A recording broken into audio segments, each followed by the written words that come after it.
Excited to get Houston in here this weekend, and we're going to wear our throwback alternate uniforms that resemble the 1950, 55, and 56 Bud Wilkinson teams. I know our players they'll like running around in those. Obviously, we know uniforms don't win for you, so don't want it to be a distraction, but certainly it's a great opportunity for us to honor some of the former great teams here at Oklahoma. We had 12 players that played started their first game for us last week, 7 on offense and 4 on defense, and Keltner in the kicking game. Thought those guys all performed well at times, and other times, they're got to get better. So Coach Willie Fritz and his staff are coming in here this weekend. They lost a tough opener to UNLV. UNLV played really, really well and controlled the game, running the football, possessing the football. Really think Houston has an aggressive, physical, disruptive defense. They've got a couple of former Sooners on their defense as well, and they brought a couple of several transfers, but a couple from Tulane where they played excellent defense. Number 2 and number 5 are really good football players, guys that have played a lot of football. I believe they have roughly 17, I think, players in their 2 deep that are seniors, and then several others that are juniors. Only, I think, 3 freshmen that are in their 2 deep. So it's an older team, but it is a new team. Over half their team is brand new. Coach Fritz's teams, the last 2 years, they're 10-0 in true road games. So he knows how to get his guys ready. The last time they were here representing Tulane at the time, obviously it went down to the wire, and we were able to pull it out 40-35. Coach Fritz and his staff are really known for being well coached and incredibly disciplined, patient.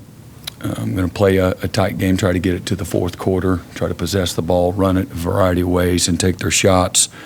And excellent in the kicking game. Really, really good. They've got some real playmakers in their kicking game, return game in particular, really explosive players. They've got explosive players on offense. Donovan Smith is a guy that's taken over 1,600 snaps in the Big 12. Big, strong, and athletic, and really dangerous. And they've got a couple of their backups that are very similar, almost clones to him. Big, strong running back, and again, long, explosive receivers and tight ends. So ought to be a good matchup, and certainly a step up from where we were a week ago. We'll start in the middle aisle. Eric Bailey. Coach, I want to ask you about a certain player, Petaway. We talked about the wide receiver position. Can you talk a little bit about him? You mentioned him about being a little versatile, can play inside, outside. What can he bring to this offense, and how much does his versatility allow you to maybe depend on him or contribute a little bit more? Yeah, he's fast. He's got a good catch radius. He's really explosive player. He had a hamstring injury the last few weeks. It just kind of kept him from being full speed, and even going into last week, we didn't know what his availability was going to be. But he's ready to go. And he can play inside and outside both. And so I think he's got a chance to have a really good career when it's all said and done. Mm-hmm. Go down the line, Ryan Avery. Yeah, Brent, we talked to Trace Ford last night. He talked about some of the difficulties in getting this defense down as a new guy when he came in last year, and how long that took him. Got obviously a lot of new faces on that defensive line. What is it about what you ask those guys to do that makes it sort of difficult to get down, and how those guys, Dominic and Jaden in particular, been able to overcome that? Well, again, some people it's more difficult for than others. you're learning a brand new system, whether it's offense or it's defense, whether it's at Oklahoma, or it's anywhere. There's a challenge, because you're not familiar with it in any way. Not the language. You got to learn a new language. You got to learn the techniques and how we're going to play things. And so I just think there's a learning curve no matter where you go. Whether it's what is the degree of difficulty. You named two guys that one got here in June and the other got here as a true freshman in January, and they were the two starters and they played pretty good. So I don't know what it is. Again, I think some people pick things up a little quicker. Some people are a little more diligent than others, and but I couldn't tell you, what those, additional hurdles might be. Barry? Did you have a follow-up? Well, just some of the things that you do with, moving those guys around and things. Obviously, defenses do that a lot, but, is there anything specific about what you like to do up there that makes it maybe a little bit more challenging, or is it just? I don't know. I don't know how an offense, might look at it. We might do the exact same thing out of, 3 or 4 different looks. And so our presentation at times can maybe create some challenges. The coach might know, but the player, doesn't necessarily see it that way. So to me, there's a lot of simplicity that looks complex. Mm-hmm. Yeah, Brent, you talk about the uniform. Some coaches, when they come in and take over a program, they get into all kinds of stuff, like logos on the field, uniforms, all that. How much of that did you do? Stuff, as you said, doesn't really matter. Yeah, I mean, I've not requested to do anything.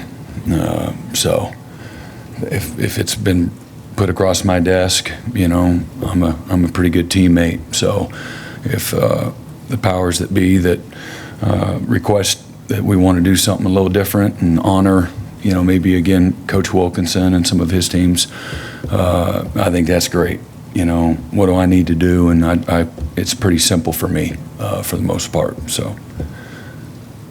Jenny?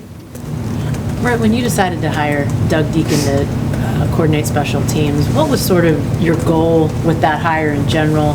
And then with Doug in specific, what made him the right guy for that? It seems like we're seeing some pretty good early positive results with especially your field goal kicking. Yeah, well, the number one goal was to bring in somebody obviously that could make us better, but really I know the numbers didn't necessarily say so, but schemes, philosophy, structure, communication skills. I felt that we were in a really good place. So I want to continue to build on foundationally what we had already started, and obviously somebody too that could help us get better. Who could be the best vessel to improve. Continue again. Elzinga punted really well last year, and our snappers snapped the ball really well the last couple of years. And then how could we get better at place kicking? And then again, having a philosophy that's very similar to what we already had, aggressive and multiple. And again, having somebody that was a good teacher and a good communicator, effective, and could relate well with the players and get the players to buy in, be excited about special teams. So Doug had a long pedigree, just at really for the most part at one place, but a high level of success and consistency, and couldn't find anybody that had anything bad to say about him. Only incredible things. And again, his if the tape is the resume for the players, it certainly is for the coach. And he had an excellent resume over a long period of time. But just I liked his energy. I liked his passion for special teams. Believe it or not, some people are doing special teams, but they'd like to get in and be a position coach is what they would rather do. And that's fine too. And there's a lot of really successful guys that do that, but I wanted somebody that was really passionate about, doing all things special teams. George. Yeah, Brent, two-parter for you. First of all, how is Troy Everett doing? Is he close to getting back for you guys? He is. And maybe this week or a couple weeks? He's close. It's close. Secondly, that center position, it seems like you guys have had some just bad luck injury-wise. Several guys just kind of banged up there. How difficult has that made it for the offensive line just to be cohesive when that guy in the middle just hasn't maybe been available to you guys? The ball goes through him every snap. So obviously that's a really, they're all important positions, but getting that position, where it needs to be is having somebody available there is really important. So we're working through that and like where we're at, from that standpoint, and expect us only to get better there. Ryan Chapman. Brent, Freddie had noted forced 4 fumbles last year, the 6 fumbles total. What did you see kind of from those plays that's like replicable from week to week? Was that just a bigger emphasis this offseason, things like that? No, not a bigger emphasis. I think when you have returning experience, they're going to play more aggressive, more sound, more sure of themselves. They're going to have better angles to the ball. You're year 3 into the system. Very few new players. Guys that are forcing those fumbles are guys that are, several of them in their 3rd and their 4th years here at playing college football. So I think, again, positioning is really good and effort is really good. Again, the guys, they're playing really hard and aggressive because of all the things I just said, and guys taking a lot of pride in their opportunity. Good things happen when you play with great effort and you're physical. Middle left, James. Brent, you lost a couple of receivers, but Emmett's recruited really well there, and Nick Anderson, you hope gets back. So what's his status? But what about some of the young guys you have in this program at receiver that that were highly thought of when you brought them in? Yeah, Nick will be back sooner rather than later, and again, young guys are gonna have to grow up, quick, and so I know we know who all those guys are. You saw Reagan's in the game. You saw Kearney in the game. You saw Carry On a little bit. Certainly Petway still just a sophomore that didn't play, tremendous amount of snaps a year ago. And KJ Daniels will be somebody else. Jacob Jordan as well, as far as the young guys are concerned. And excited about them. It's a group of guys that really showed maturity, saw them get better, saw them at times play a little inconsistent like a lot of young players. Sometimes it's mindset, sometimes it's fundamentals, sometimes it's a sense of urgency, but I love the group of guys. Coachable, really talented. You got size, you got speed, you got length. You got a lot of the things that you want, and the toughness too. They'll take on the disposition of their coach, and Emmett does a great job bringing out the best in guys, and he's tough and demanding on them, but we try to recruit guys that want to be challenged and are looking to be coached and held accountable, and Emmett does a great job of that. Yeah, Brent, Dion and Bauer took their official visit together, going through the transfer cycle. Anything stand out about that visit, and when did you guys as a staff know that these are guys I need to be part of the 2024 team? Yeah, really both of them on the phone. We'd already done the film evaluations, and I didn't meet Bauer in person until he came on his visit. I did meet Dion, and both of them through several conversations, Dion more than Bauer.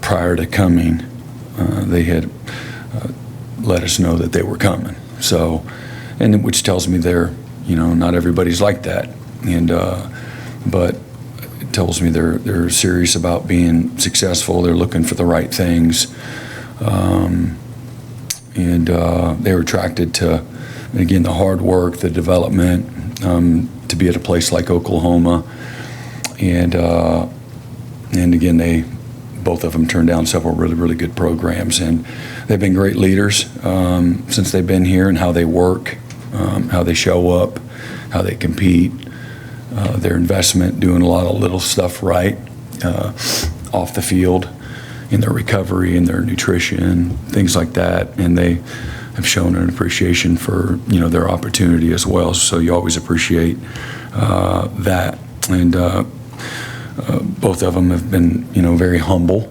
and allowed. They've got great self-awareness, so they recognize when they're not doing things as well as they need to, and hard and demanding of themselves. Brent, you've mentioned Kenai Walker is maybe the most consistent cornerback through fall camp. Maybe just where have you seen him maybe grow or change the most from last year to this year, and how helpful has that been given that Gentry and Woody have been slightly banged up? Yeah, focus, mindset, his willingness to show up every day with a competitive, tough-mindedness to him. He's developed high standards for himself, no excuse mantra, if you will, and he's been consistently he's shown up. So,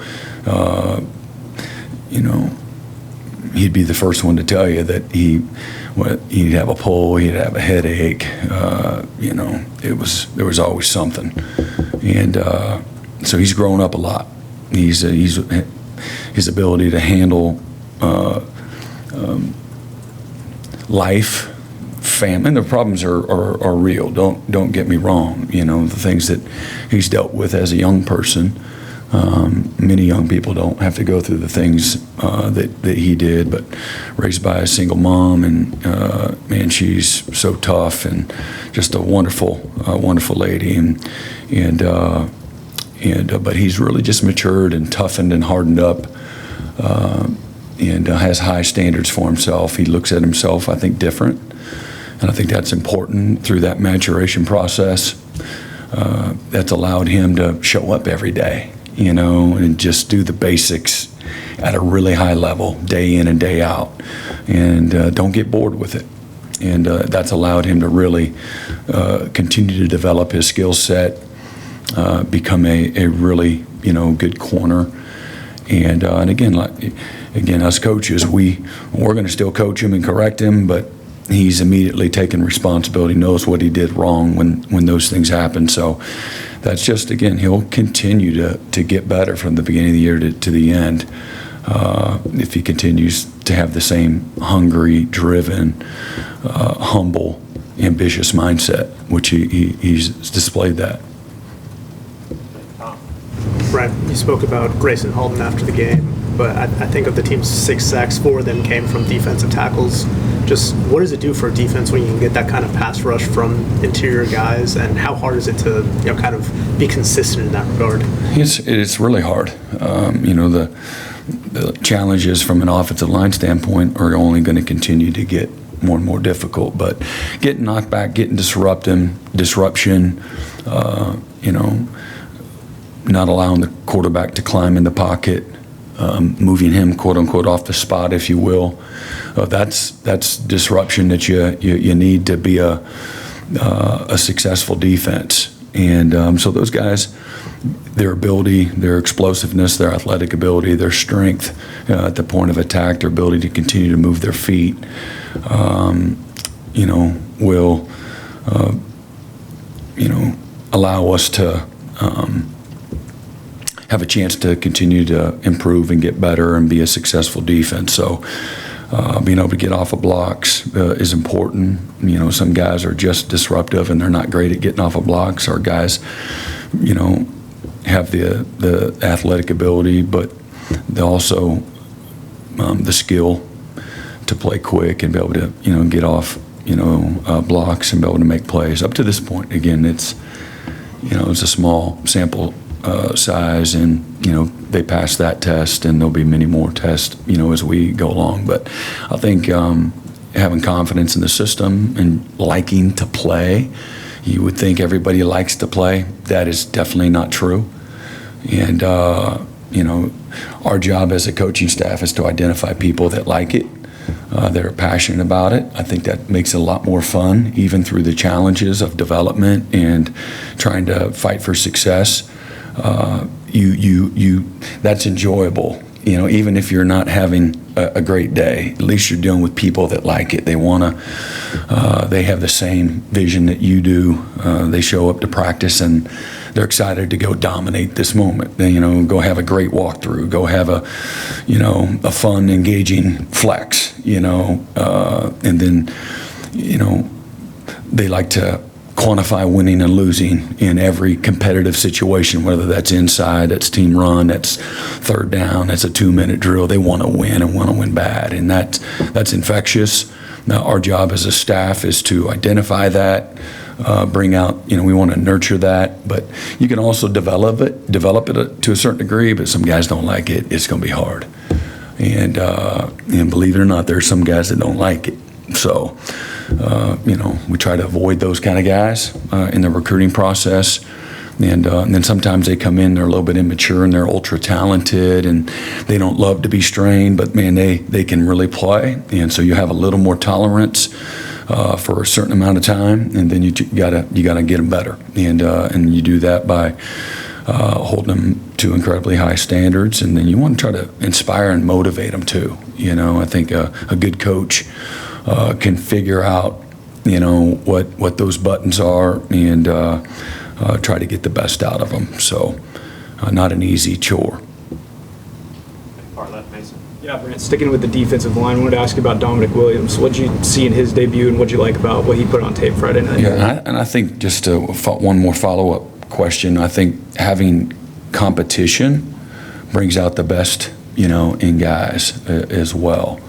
It pushes guys. They recognize that in order to play, and earn that trust, you got to outperform the other guys too. Dominic was really good, man. I love Dominic. He's a guy that likes it. He likes to be coached. He's a very communicative, relational guy. So he's going to ask you how your day's going, how your family is, before you can ask him how his day's going and how his family is. He cares about people, cares about his teammates, cares about his opportunity, cares about what you think of him as a player, and then really hungry and driven. He's willing to work and strain, and then that group as a whole, that's a group as a whole that's really transformed over the last couple of years. And you always worry about, the maturity of the rest of the group when you bring in other really talented guys. How are they going to receive it? You hope they receive it the right way, which is, show up and, be at your best every single day, and then also be a great teammate and help the new guy. And our guys have done that, and that's for a coach, that's really gratifying, and that makes it a lot of fun, as well. Those guys really care about each other, but Dom has given as much as he's taken in a very short amount of time that he's been here, and I've said that a lot in front of y'all, that we're looking for doers and givers, not guys that are just about taking, and seeing what they can get out of their opportunity here. And so that's his motives leading the leadership council yesterday. That the talk was about having motives that are pure. When your motives are focused on the right things, this is a game that will give you favor. And if you live life with pure motives, if you will, life will, give you favor as well. And so he was one of our leaders in there, and his motives again are pure. And it doesn't mean you can't. I'm not looking at people that want individual success as a bad thing. That, to me, that's a byproduct of being focused on showing up, doing your part, busting your rear, having humility, great self-awareness, and then, inspire and bring out the best in your teammates, and maximizing this small window, very, very, very small window that you have to play the game. And so he's somebody that epitomizes that, in my opinion. Second row middle, John Hoover. Yeah, Brent, I'm sorry, I got a bit of a long question. We got a lot of visuals on Friday of Ty Hatcher. I think it was Ty Hatcher over there with the quarterbacks, and he's got the iPad in his lap. They're all huddled around him, gathered around him. I wonder if you could talk, both, he's new for you, the iPads are new for you this year. I wonder if you could talk about kind of and describe how that role, what those guys are doing on game days during the defense is on the field, what those quarterbacks are looking at, what they're talking about. If you could describe how that's different this year, and then what kind of Ty's role is as well. I think there's probably, if you analyze the iPads as opposed to no iPads, if you ask me, I'd rather not have them.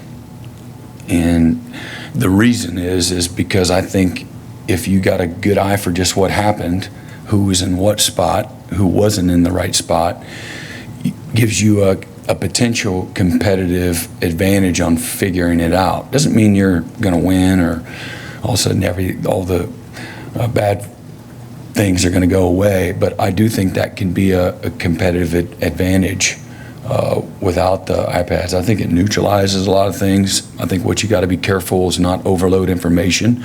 Most of the time, I think it's affirmation. Yep, that's what I thought, you're too wide. Or, oh, that's what I thought, you didn't block the backside backer. And so I think it's a good thing, just, when it's all said and done and everybody, I think it's good. The NFL, for whatever reason, they did just the still pictures. And again, I just think you got to be careful without too much overload. A lot of times, so Seth's upstairs, so Seth is talking to him. Ty is, and Ty is a good young coach, and he's helping in all kinds of ways. He's also facilitating, a conversation that's being taking place, making sure that they're on the same play and what have you, and the read progression, things like that. So, Without win? Excuse me? Are you happy with how it went?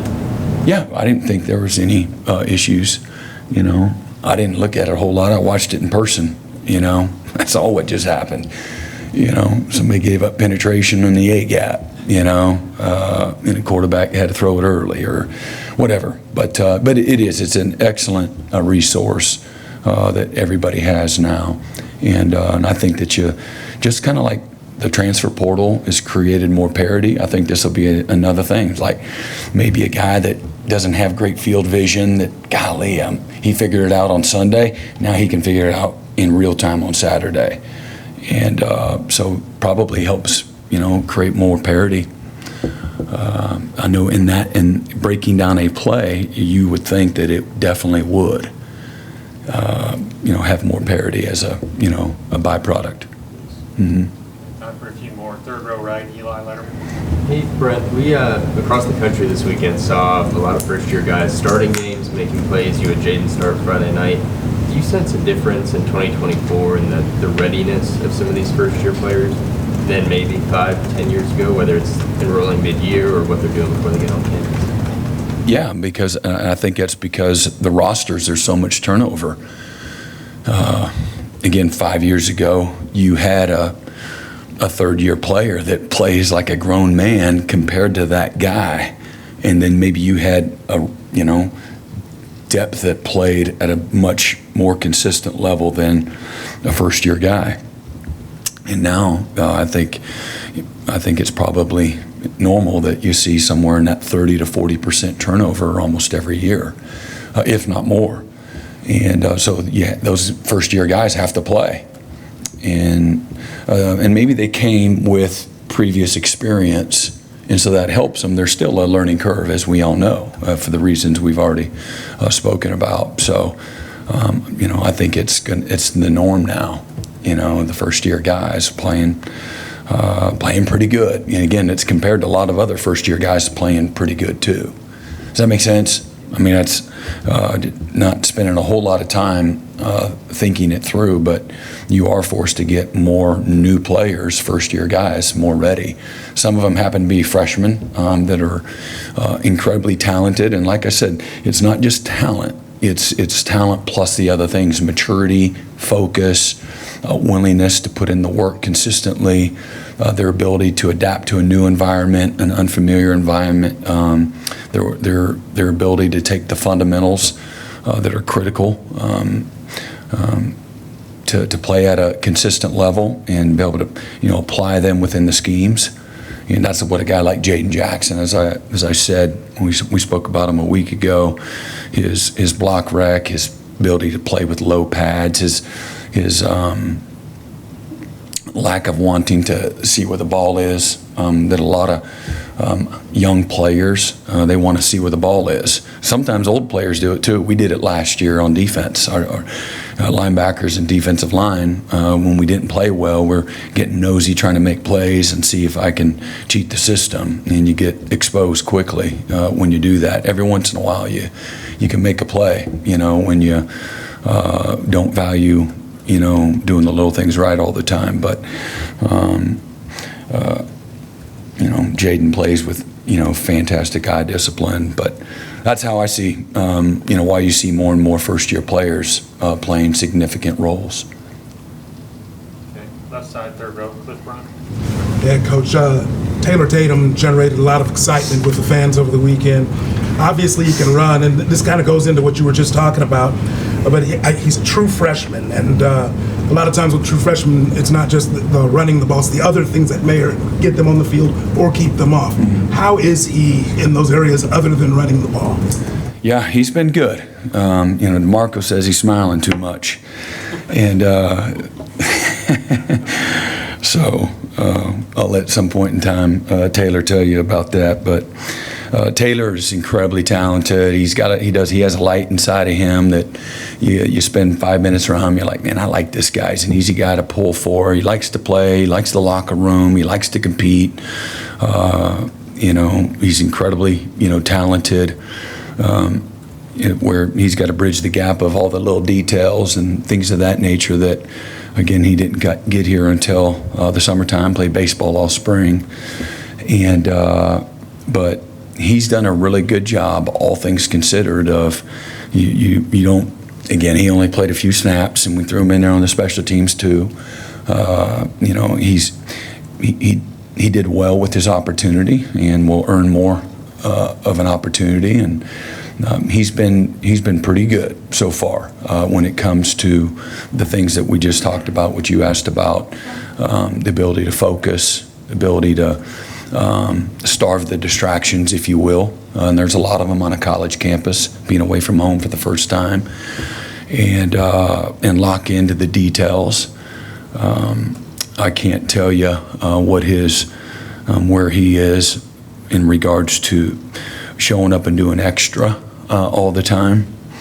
I don't know where that is. I just don't know that yet. Just such a small amount of time. But there's a component of, again, recovery, nutrition, sleep, extra film study, on your own or with your other teammates. But he's been diligent so far in the things that we've asked him to do. And like I said, he shows up over here ready to compete every day, and he doesn't shy away from his opportunities. Far left, Curtis Fitzpatrick. Yeah, Brent, it seemed like Kendall Dolby was all over the field Friday night. What makes him a good fit for that cheetah position? Yeah, again, he plays big. He's really skilled, but he's got great natural instincts for the game. Incredibly competitive, physically and mentally tough. He can cover man-to-man. He chews up a lot of grass quickly. Some guys are really fast, maybe on a watch, but getting from A to B incrementally slow. And he knows most of the time what the right angle is. He's a physical tackler. He gets guys down. He's a real speed to contact player. And then he's becoming more detailed. And, a year ago he got thrown into the proverbial fire from corner, to, not playing. And I spoke about this, a month or so ago, why we put him there right away. And then we had some guys get injured, Justin Harrington and then Desan, and he immediately, we moved him inside because we were like, well, we felt that because he played that in junior college too, mainly inside at safety, and then in the slot, and immediately, showed that he had a knack for that, and but again, like I said, he plays a lot bigger than his stature. Y'all interviewed him maybe a week ago or so, and you can see he cares about his opportunity, cares about his teammates. He's put in a lot of work. He's become a better student, than what he was. That was a challenge that we identified, a year ago. Hey, man, you need to show up. Everything that comes out of our mouth, you need to write it down. Let me see your book. So I'll read his stuff to his book. Sometimes it might embarrass him. Like, hey, man, look at yours and look at Johnny sitting next to you. Now who's serious about their opportunity? I already told you what you should do. I've lived a little life, had success, have sat in here with whatever player, and there's somebody before him and somebody before him and somebody before him, and you can name countless players that have had an elite level success and what their habits look like. And so getting people to buy into that is not always, I do think it's an art. You can make them do it, write it down, and they'll do that, but you really want, again, their motives to be aligned with your motives and being like, man, so you can make the game be slow so you can play this game a long time. And so and I know he's a guy that wants to play. He loves to play the game. He wants to play it a long time. And so I think that you've seen this growth from the moment he got here to where he is, today, in this maturation. He would tell you he's a more mature young man than when he got here a year ago. And his level of details is in a different place with still all this growth in front of him. And I really believe that will happen based on what we've seen up to this point. And he's one of those guys that just drive you crazy a year ago because of his lack of details and the lack of precision on doing the little things right over and over and over and over habitually. And he's in a better place now with still room to grow. And I love Kendall Dolby. Everybody likes him because he's super competitive. He's just always got a upbeat, positive attitude. Nobody in the building doesn't like Kendall Dolby. And even the offensive guys who he's over there jaw-jacking with and competing with, I mean, he's competing to win every single rep, and I love that. And every once in a while, he's still, when they're not taking the reps, you turn around there. I'm the gossip police, guys that want to, have fun and just conversate. And I don't know what the hell they talk about, to be honest. I'm like, how are you not? I just said it's 3rd and 3. So I'm constantly, trying to hold them accountable. And just what you're really trying to do is you're trying to create an environment. And we're closer to the environment that we want. We're a lot closer than we were a couple of years ago, but there's an expectation and an environment that you don't want guys to do it, out of fear of getting chewed out. You want to have them do it, out of fear of failure. If I don't lock in and take a mental rep right now, then I'm going to let everybody down, certainly let myself down and miss out on this amazing opportunity that I have. That's what you really want as one of their motivating factors. And so he's a guy that I bring that up only because, man, he was way over here, just several months ago, and we're in a better spot. And but he's one of those guys that's like squirrel over here, squirrel over there. He's just like you're over here. And he's better than what he was, and I think that's why you've seen him improve and get better too.